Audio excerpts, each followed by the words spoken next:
అందరికీ praise lord. దేవుని నామానికి మహిమ కలుగును గాక. మీరందరూ బాగున్నారు కదా? మీరు పెడుతున్న ప్రతి ప్రార్థన రిక్వెస్ట్ అనేది మేము ప్రార్థన చేస్తున్నాం. మా ఆశ అంతా ఒకటే, ఎక్కడైతే మీరు తృణీకరించబడ్డారో, ఎక్కడైతే వెలివేయబడ్డారో, ఎక్కడైతే అవమానించబడ్డారో అదే స్థలాల్లో నా ప్రభు మీ అందరినీ హెచ్చించబోతున్నారు. విశ్వాసంతో ప్రార్థన చేయండి.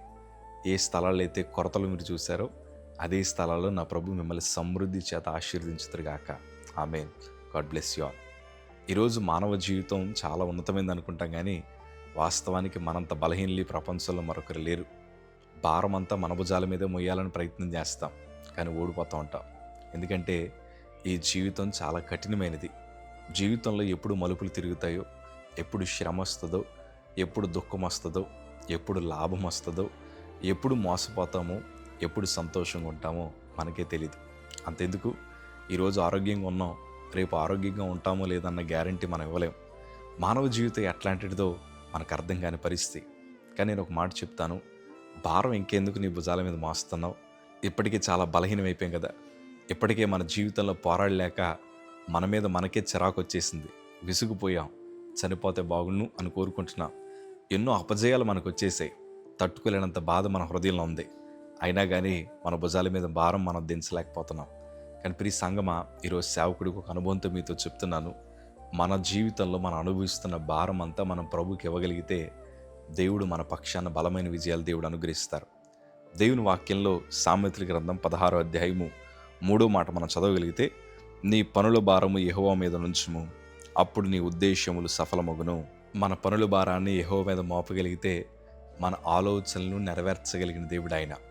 2022 సంవత్సరంలో మేము సభలు పెట్టినప్పుడు దానికి అయ్యే ఖర్చు 3 లక్షలని మాకు ఎస్టిమేషన్ వేశారు. కానీ చివరి రోజున సుమారు 5 లక్షలు అవుతుందని మాకు బిల్లు ఇచ్చేసరికి ఏం చేయాలో అర్థం కాలేదు. మనుషులు ఎదురు చేయి చాపడం నాకు అసలు అలవాటు లేదు. ఈ బలహీనమైన చేతులు ఎప్పుడు దేవుని వైపే చాపుతూ ఉండేవాడిని. ప్రభా, ఇది నీ పని, నేను మనుషుల్ని అడగను, ఎవరిని అడగను, నువ్వు మాత్రమే కార్యం జరిగించాలని ప్రార్థన చేశాను. నా హృదయంలో ఒక తలంపు వచ్చింది, అదేంటంటే నీ కార్ని అమ్మేయమని.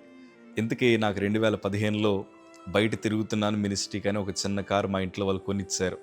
మా తల్లిగారిని అడిగాను, మమ్మీ ఈ కారు నేను మినిస్ట్రీ కోసం అమ్మేయాలనుకుంటున్నానంటే, సరేనయ్యా దేవుని పని కదా అన్నారు. అమ్మేశాను, సభ అంతా జరిగిపోయింది. ఇప్పుడు నాకు తిరగడానికి కారు లేదు. కారు లేనందుకు నేను బాధపడలేదు, కాకపోతే సభలు బాగా జరిగాయని సంతోషపడ్డాను. కానీ కొంతమంది మనుషులు ఉంటారు కదా, అదిగో కారు అమ్మేశారు, రకరకాల మాటలు అంటూ ఉన్నారు. కానీ దేవుని మహాకృప ఏంటో తెలుసా? ఆగస్టు నెలన నేను ఊహించని రీతిలో దేవుడు ఒక పెద్ద కారుని బహుమానంగా ఇచ్చారు. నాకు అనిపించింది, నా భారాన్నంతా ఆ రోజు ప్రభు మీద మోపాను. దేవుడిచ్చిన తలంపులు, దేవుడిచ్చిన ఆలోచనలు ఆ రోజు చేయగలిగాను. ఈరోజు దేవుడు నా హృదయాన్ని తృప్తిపరచడానికి దేవుడు చక్కటి బహుమానాన్ని ఇచ్చాడు. నిజమే, ఈరోజు నేను అంటాను, మన భారాన్ని దేవుని మీద మోపగలిగితే నువ్వు అడిగిన దానికంటే గొప్ప కార్యాలు నా ప్రభు నీ బ్రతుకులు జరిగించడానికి ఇష్టపడుతున్నారు. మీరు మోస్తే ఓడిపోతారయ్యా, అదే దేవునికి అప్పగిస్తే దేవుడు మనకి విజయాల్ని సమకూరుస్తారు. God bless you all.